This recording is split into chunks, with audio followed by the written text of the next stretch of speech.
Hi, I'm WELS President Mark Schrader.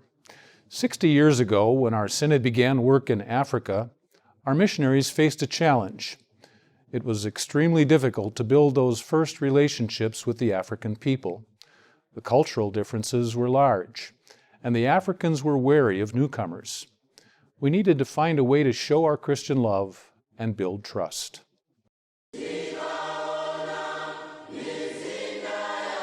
Today, the Lutheran churches in Malawi and Zambia are the largest in our fellowship, with more than 50,000 members.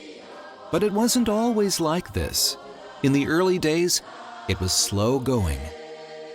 But then, God opened doors through the blessing of this, a medical team of WELS members, funded and sent by WELS World Missions, called the Central Africa Medical Mission, which began work here in 1960. When the African people saw that we loved them enough to offer much-needed medical care, hearts began to open to the gospel of Christ. When they brought in the first medical assistants, all of a sudden everybody was paying attention, and the Lord has blessed it tremendously. For many decades now, World Missions has sent the Central Africa Medical Mission to work in tandem with our missionaries and the national churches. Not only are we taking care of 60,000 people, but we are changing lives one person at a time, and it is so awesome to see. The medical mission has regular clinic days at our churches and other locations, and also operates a mobile clinic that travels to remote villages. Much of the work focuses on mothers and children under age 5, who especially need health care.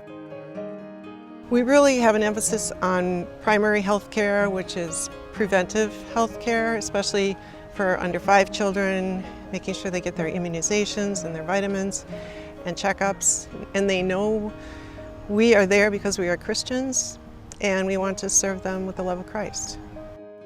The Central Africa Medical Mission serves more than 1,000 people each week in their clinics, funded solely through donations from individuals.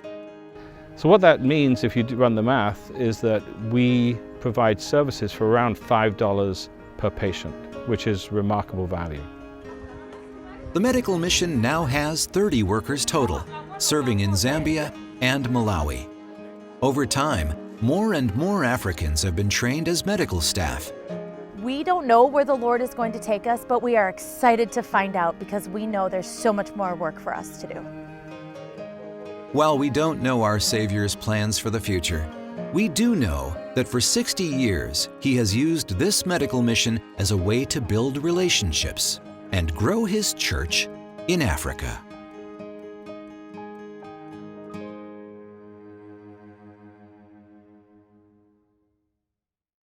The blessing of the Central Africa Medical Mission has led to plans to expand this ministry model to other regions around the world, with American volunteers helping our missionaries by providing much-needed medical care and opportunities to share the good news of Jesus. And during this Easter season, as we celebrate our Savior's victorious resurrection from the dead, on behalf of all of us who work with you and for you at the Synod, may you have a very blessed and joyful Easter.